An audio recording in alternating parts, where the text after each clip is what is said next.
Hi, friends. Welcome to week 2 of developing the leaders around you. If you've looked into the classroom, you'll notice that there have been some renovations. One of the things I want to do is to get across as clearly as I can that I'm curious about the unfolding of the leadership life. That there may be some rhythms and patterns that can be recognized and can be worked with, not predicted, but that at least can be expected or suspected or ruled out. And I want to use the narrative journey or a narrative method to see if it can open up some new categories for us to think about our lives perhaps the way an author and a finisher of faith might think of our lives. Or as some writer once said, some people are like epistles that can be read, even conveying, and you, a community that Paul was writing, you are like an epistle that is read. So there is something about us that is interested in stories or reading or making sense of the unfolding action around us. And I want to raise that unfolding action as the leadership scene, the leadership episodes, the leadership dramas, organizationally, personally, individually, spiritually, financially, vocationally, these ways that we engage the action of our lives. So, if you look into our space, these are our tasks this week. Got to read the material, so I put Daniel Taylor out there. We're going to look at how story plays a role in our healing and our unfolding. I want to familiarize you with some vocabulary that I want to experiment with, and that's Chris Vogler's exploration of the hero's journey, Joseph Campbell's observation about the mythic structures that many of us rely on. You'll hear more discussion of that in this production that I'm preparing for you. And that is what you'll see, the new piece that you'll see is something that says prologue, you're a story. That's where I'm going to seek to make the case that there's a narrative method available to us in leadership development. And I'm going to do my best to kind of codify that and make it conversational and see what you think about it. Is this something that you could use in your development work? A few other things you may want to notice. I've created a form. I'm calling it Story Notes. Starting next week, we will be watching a film a week while you work with the written materials that I have laid out for us as well. So it's going to be very much a mashup approach to moving forward. But to simplify that, I've given you a form.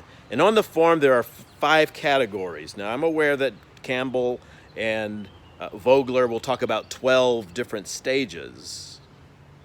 But I've taken the story form, and I'm going to look at 5 units of analysis that correspond to the 5 developmental strategies that we use in developing others. The units of analysis, when you're doing research, when you're trying to understand a complicated thing, something like a system or a virus, you've got to pick pathways that you can use to penetrate the confusion, the complexity, all the variables.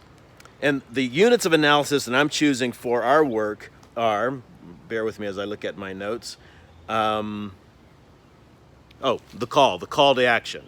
That's the first thing that we notice inside of the hero's journey is there's some call to leave the Shire, some adventure to pursue, some monster to wrestle down, some bounty to win. But there's a call to action. There's the hero's habitus. How do we get formed? What are we made of? What's our metal? There are the companions who will go with us, mentors, fools, imposters, villains.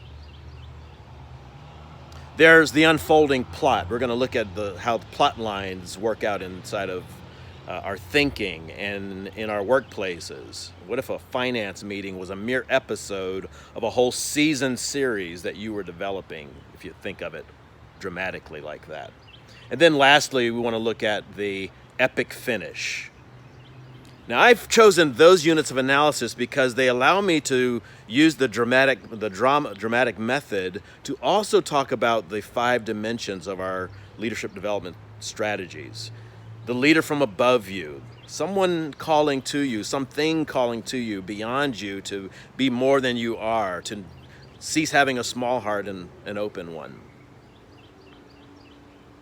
The leader within you, what has God shaped you to be? How has culture shaped you?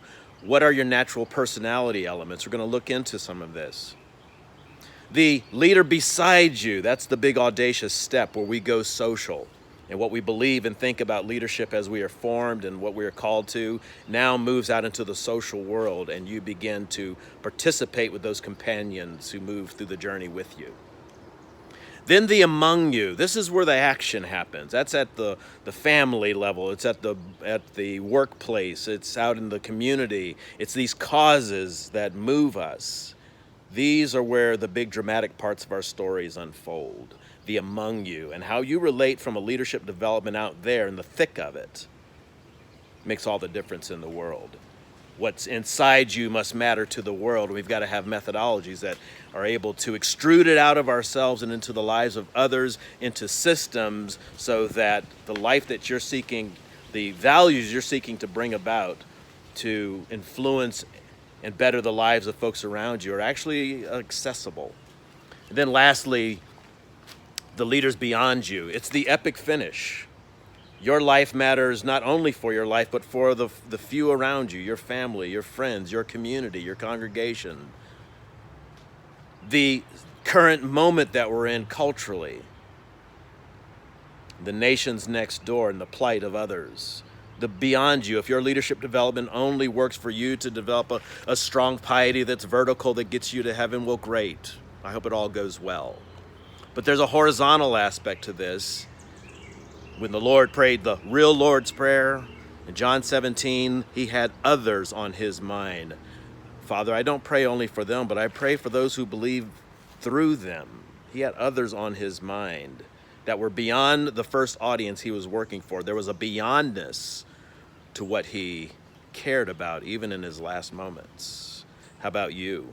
How about we get the last moments brought forward into our present, and we begin living a life of congruence, where our priorities and our postures and our practices and our projects align up in one congruent whole, where people can make sense of our story unfolding. When you find yourself in the middle of an intersection and don't know which way to go, or you're standing at the mouth of a cave, you can look back in your story and it will tell you what to do as you decide, will I go in the cave or not? It will imply why you have come this far and why you're ready to face what is inside of the cave. And if your story is like the epic stories with the epic finishes, often what was inside of the cave is for someone else, for the people back at the Shire, back at the village, the people who need the elixir of life, is what the story writers call it. I can't wait to engage all of this with you.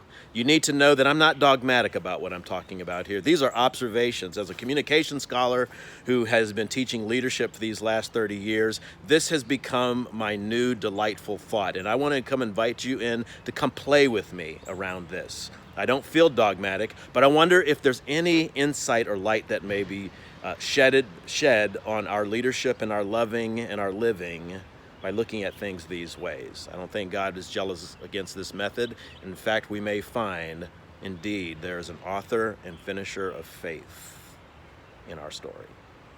Look forward to working with you this week. Have fun.